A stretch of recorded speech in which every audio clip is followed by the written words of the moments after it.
पिछले हफ्ते जो एक और अहम मामला डिस्कस हुआ था वो इस्लामाबाद हाई कोर्ट के जज बाबर सत्तार साहब के हवाले से मैंने आपसे क्वेश्चन किया था कि 4 इदारे हैं जिन्होंने एतराज़ उठाया कि रिक्यूज़ करें खुद को। आपने रिक्यूज़ल पर क्या जवाब दिया था बाबर सत्तार साहब के हवाले से? जी, बाबर सत्तार साहब क्या खुद को वाकई रिक्यूज़ कर लेंगे? मेरा नहीं ख्याल वो रिक्यूज़ करेंगे। अगर उन्होंने करना होता तो इतनी आगे ना बढ़ते हो। अच्छा सेठी साहब, वो बाबर सत्तार साहब ना सिर्फ ये कि आगे बढ़े हैं बल्कि उन्होंने तौहीन अदालत का इंदिया देते हुए जुर्माने भी आयद कर दिए। वो सबको पता है किस तरह से वहाँ पर सबसे पहले उन्होंने इस मामले को टेकअप किया। अब वो मामला तो वहाँ तक है, लेकिन सुप्रीम कोर्ट में एजेंसीज़ के रोल को लेकर तजावीज़ तलब की गई थी हाई कोर्ट से, वो सब वहाँ ज़ेर गौर आई। जब सुप्रीम कोर्ट में 6 जजेस के ख़त का मामला ज़ेर गौर आया, ज़ेर बहस आया, अटर्नी जनरल भी वहाँ मौजूद थे। मुदाखलत अंदर से होती है, बाहर से होती है, so many questions and so many things. मेरा जो सवाल है वो ये है कि ये कितना संजीदा मामला है, और आपके ख्याल में बार बार ये पूछा गया कि अदलिया क्या कर सकती है इसमें? क्या अदलिया इस मामले को वंस फॉर ऑल हल कर लेगी? नहीं, अदलिया नहीं हल कर सकती। एजेंसियाँ जो हैं वो किसी के कंट्रोल में नहीं होती, और आपको पता भी नहीं होता वह क्या कर रही हैं, कोई सबूत तो आपको मिलता नहीं है। और वैसे भी अगर आप नेशनल इंटरेस्ट एजेंसीज़ जो होती हैं उनके ख़िलाफ़ अगर आप कोई कार्रवाई करें, दुनिया में कहीं नहीं होता। ये बड़ा मुश्किल काम है, बिकॉज उनके पास जो वसाइल होते हैं they can destroy anything and anyone. तो इसलिए मैं समझता हूँ, मगर ये पुशबैक ज़रूर है और अच्छा है, ये थोड़ी बहुत पुशबैक होनी चाहिए। कि मतलब पहले तो ये था कि लोग जजेस के चेम्बर्स में आ जाते थे, फिर फ़ोन कर के ये करवाते थे। तो मेरा ख्याल है ये जितना कम हो जाए उतना अच्छा है। ये ख़त्म नहीं होगी ये बात, आज थोड़ी सी पीछे हट जाएंगे, कल को फिर शुरू हो जाएगा। तो ये मगर ये अच्छा है कि ये जज हज़रात ने इकट्ठे होकर एक पैगाम भेजा है, और कुछ नहीं तो खुद अपने आप को मजबूत समझेंगे कि चलो एटलीस्ट इकट्ठे तो हो गए हैं। बट मेरा ख्याल है ये पुशबैक के कोई रिएक्शन इस्टेब्लिशमेंट की तरफ से नहीं आएगा। अच्छा। इसके ऊपर, अच्छा। क्योंकि ये पुशबैक अगेंस्ट इस्टेब्लिशमेंट ही है ना, गवर्नमेंट के खिलाफ तो है नहीं ये पुशबैक। तो मगर आज मैंने सुना कि वो चीफ की तरफ से भी, आर्मी चीफ की तरफ से कोई असल में आपने जब बात की ना कि इस्टेब्लिशमेंट की तरफ से जवाब नहीं आएगा, आज आर्मी चीफ ने एक तकरीब से खिताब करते हुए ऐसी बात कही जिसको हर कोई ये रिलेट कर रहे हैं कि शायद ये अदलिया को सिग्नलिंग है या मैसेजिंग है। कि वहाँ जो सवाल उठे वो आर्मी चीफ की स्टेटमेंट थी कि हम अपनी आईनी हदूद को बखूबी जानते हैं और दूसरों से भी आइन की पासदारी को मुकद्दम रखने की तवक्को रखते हैं। क्या ये अदलिया को पैगाम है? जी, उन्होंने जो हवाला दिया है जिस आइन के शेख का, उसका ताल्लुक तो फ्रीडम ऑफ स्पीच के साथ। जी, आर्टिकल 19 है। तो उनका ये पुशबैक अगेंस्ट जुडिशरी नहीं है, ये पुशबैक है against social media basically. Because social media के ऊपर अब कानून भी बनने शुरू हो गए ना, और वो प्रेशर एस्टैब्लिशमेंट की तरफ से आ रहा है। ठीक, बिकॉज जाहिर है ये जिस किस्म का जिन हालात हैं, बड़े टची हालात हैं ना, मुल्क डिवाइडेड है, इकॉनमी गिरी हुई है, इंटरनेशनल प्रेशर्स हैं, टेररिज्म बढ़ी हुई है। तो you know the establishment has to deal with all these issues. Government कमज़ोर है, तो किसी को तो मजबूत होना पड़ेगा ना। तो इसके अंदर ये जो अफवाहें, फेक न्यूज़, फोटोशॉप्ड सारा कुछ, और फिर आर्मी चीफ के ऊपर डायरेक्ट अटैक, ये कोई आज से तो नहीं, ये तो जब से वो बने हैं उस दिन से पीटीआई अटैक कर रही है उनको, और कोई अकाउंटेबिलिटी नहीं है। कुछ लोग बाहर बैठे हुए हैं, वो लगे हुए हैं, कुछ लोग यहाँ फिर फॉल्स आइडेंटिटीज़ के साथ लगे हुए हैं। तो this is not good for the army, because वो डिसिप्लिन एंड यूनिटी बड़ी इंपॉर्टेंट होती है फॉर नेशनल सिक्योरिटी। तो मेरा ख्याल है ये उनकी तरफ है ये पैगाम कि प्लीज़ आप अगर समझते हैं कि you have a right to say these things, we think कि ये भी इसके ऊपर भी पाबंदियाँ होती हैं।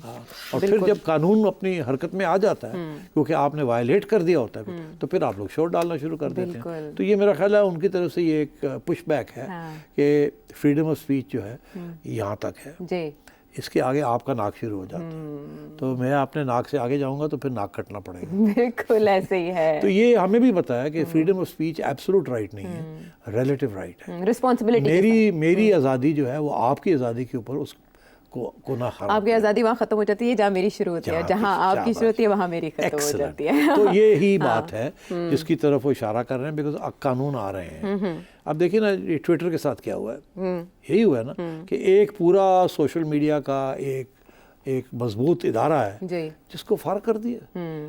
मतलब है कि कोई लंबे चौड़े एहतजाज नहीं, कोई इंटरनेशनल आउटक्राई नहीं है, कोई कुछ नहीं है।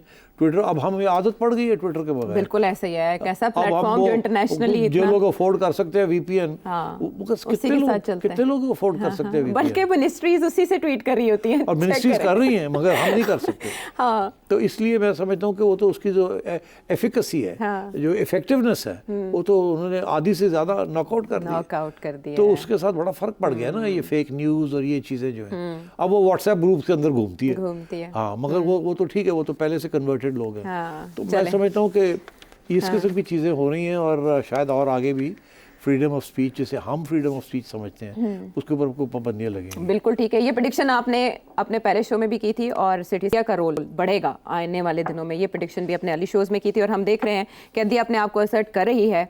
अब अगली समाज जजेस ख़त की जो है वो 7 मई को है, देखना है तब कौन से सवाल उठते हैं और उनके क्या जवाब मिलते हैं। साहब, एक और मामला जिसको लेकर नैब के किरदार पर बहुत से सवाल उठते हैं, शाहिद खाकान अब्बासी और मिफ्ता इस्माइल साहब मुस्लिम लीग नून के एक 20 सितारे हुआ करते थे, उन पर जो LNG रेफरेंस बनाया गया था 2019 में, 200 से ज़्यादा उसकी पेशियाँ हुई, इन्होंने सज़ाएं काटी, 100 से ज़्यादा दिनों में ये कैद रहे मिफ्ता इस्माइल साहब, शाहिद खाकान अब्बासी साहब और भी बहुत अहम ओहदों पर तैनात शख्सियात इसकी गिरफ्त में आई।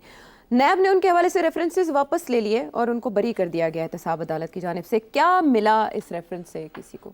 कुछ नहीं यार, ये खान साहब को कहा गया था और ये तस्लीम किया है एक दो जर्नलिस्ट ने जिनकी उनके साथ बात हुई कि यार इन लोगों को मत गिरफ्तार करो, केसेस कोई नहीं है इनके खिलाफ।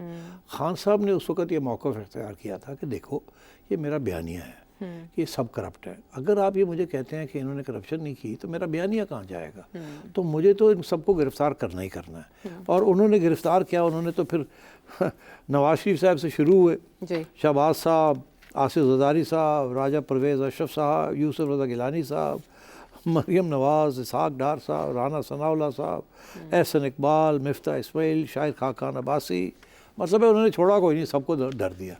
अब सारे एक्विट हो गए अब जी, क्योंकि केसेस नहीं थे, नहीं थे। वो ज़बरदस्ती ये किया गया टू सेंड अ मैसेज, अपना बयानिया को मजबूत करने के लिए और अपोजिशन को नॉकआउट करने के लिए। तो ये बड़ी ज़्यादती की थी खान साहब ने, मगर अब ये सब एक्विट हो गए। अब दिलचस्प बात यह है कि मिफ्ता इस्माइल साहब फट पड़े जी।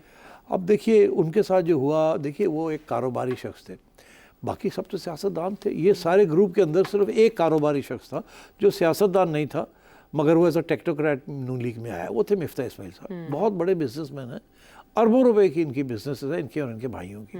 ही didn't need to come into this. इनकी फैमिली अभी भी उनको कहती है तुम कहाँ चले गए हो, छोड़ो, स्टॉप दिस पॉलिटिक्स। हम मेमन भाई बीमन लोग, हम लोग ये सियासत नहीं करते हम। अच्छा, ये बाहर के पड़े हुए हैं, आइडियलिस्टिक हैं, थोड़े से मुल्क के लिए कुछ करना चाह रहे हैं, पैसा वैसे की कमी नहीं है, तो उन्होंने कहा कि नहीं मैं तो कुछ ना कोई खिदमत करूँगा। तो सोचा कि इमरान खान के साथ तो नहीं चल सकते, तो नून लीग में ही आ जाए। तो नून लीग में उन्होंने अपनी पूरी कारकर्दगी की कोशिश की।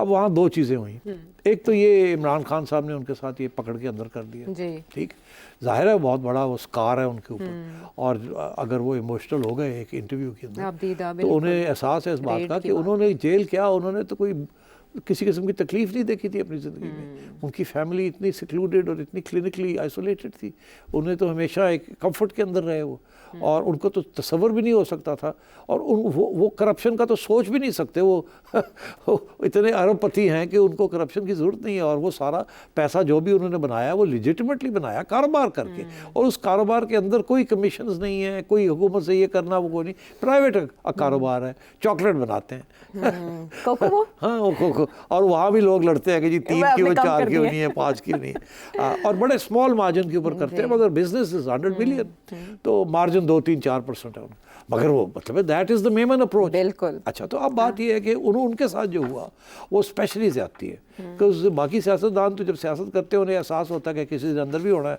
तो अंदर करना भी है, ऐसे ही है ना, मगर मिफ्ता साहब के साथ बड़ी ज्यादती हुई। अच्छा, उसके बाद एक और ज्यादती हुई, क्या वो ये ज्यादती हुई कि जब ये पीडीएम की गवर्नमेंट में थे जी तो इनको फाइनेंस मिनिस्टर बनाया गया। आईएमएफ से डील के मामले में बेचारे, आईएमएफ के डील इन्होंने बड़ी लड़ाई की कि ये डील करनी चाहिए नहीं तो डिफ़ॉल्ट हो जाएगा। उस वक़्त पीटीपी पीएमएलएन के अंदर एक ग्रुप था, मियाँ साहब का ग्रुप था, वो कहता था कि नहीं हमने IMF का प्रोग्राम नहीं करना, हमारा बयानिया उड़ जाएगा, आवाम दूर हो जाएगी। इनका ये बयानिया था शायद खाका नवासी का और शहबाज शरीफ का और मिफ्ता इस्माइल साहब का कि नहीं, हमें ये करना पड़ेगा, मुल्क के लिए करना पड़ेगा, पार्टी को पीछे रखें, मुल्क के लिए करें। बिकॉज मिफ्ता इस्माइल पार्टी के लिए नहीं आए थे, मुल्क के लिए आए। वो मैंने आपसे कहा ना, वो एक कुर्बानी, पॉलिटिशियन नहीं है बल्कि वो तो उसमें फिर ये हुआ कि लड़ाई झगड़े शुरू हो गए और मिफ्ता इस्माइल साहब जो बात कह रहे थे उसको मुस्तरद करके इसाक डार साहब को लाया गया। अच्छा, अब जैसे कहते हैं ना, वो पहिया जो है ना पूरा घूम चुका है। पहिया शुरू हुआ, मिफ्ता इस्माइल ने कहा कि IMF करना है, मिफ्ता इस्माइल को निकाल दिया गया, ठीक, डार साहब आए और डार साहब आए, कुछ ना हो सका, वापस आके वहीं आ गए और आप जाके IMF के पास पहुंच गए। ऐसे ही है जी, ऐसा ही है। अच्छा, अब बात यह है कि मिफ्ता इस्माइल साहब के साथ तो ज्यादती हो गई 2 दफ़ा। एक तो अंदर हो गए पार्टी के लिए, जबकि किया भी कुछ नहीं था, और दूसरा ये कि जो कह रहे थे वो माना नहीं, और आखिर में आके मार खा के वही काम किया जो मिफ्ता कह रहे थे। ऐसे तो अब फिर अजाला कैसे हो सकता है? उन्हें तो दुख तो होगा ना कि जो उनके साथ ज़ाती तौर पे और उनकी फैमिली के साथ हुआ और जेलें काटनी पड़ गई, सॉलिटरी कन्फाइनमेंट, और वो सोच भी नहीं सकते थे, अपनी नाइटमेयर भी नहीं हो सकता था कि मेरे साथ ये होगा, जाली इल्ज़ाम लगेंगे इस किस्म के, वो हुआ। और उसके बाद फिर उनके साथ पार्टी ने जो किया, तो मैं समझता हूँ दुखी हैं इस वक्त इसलिए, मगर अभी भी जो बात करते हैं वो उससे बड़ा वजन कि वो कटहरे में लाएंगे, वो ला सकेंगे इमरान खान साहब और जावेद इकबाल साहब? मुश्किल है। अच्छा, मुश्किल है। चले पार्टी किसी हद तक जख्मों पर मरहम रख दे। इस्माइल साहब के साथ है, बहुत ज्यादती हुई उनके साथ, हमारी उम्मीद है कि वो किसी न किसी स्टेज पे फिर अपना सही किरदार जो है और मुल्क के लिए करेंगे। बिल्कुल एक्नॉलेज किया जाना चाहिए पार्टी सतह पर उनकी खिदमात को, और जो उनके साथ हुआ उनसे अजाला कम अज कम उनकी पार्टी कर सकती है, जिसकी खातिर उन्होंने ऐसे फैसले लिए जो उनके लिए इस तरह गले का फंदा बने, और आखिरकार उन्हें उस फंदे से निजात मिल गई। लेकिन अपनी साख की बहाली के लिए वो अदालत जाने का इरादा रखते हैं। सेठी साहब से कुछ मजीद जानना चाहें, टेलीविजन स्क्रीन पर आपके सामने नंबर, अगले प्रोग्राम तक ले जा सकते हैं।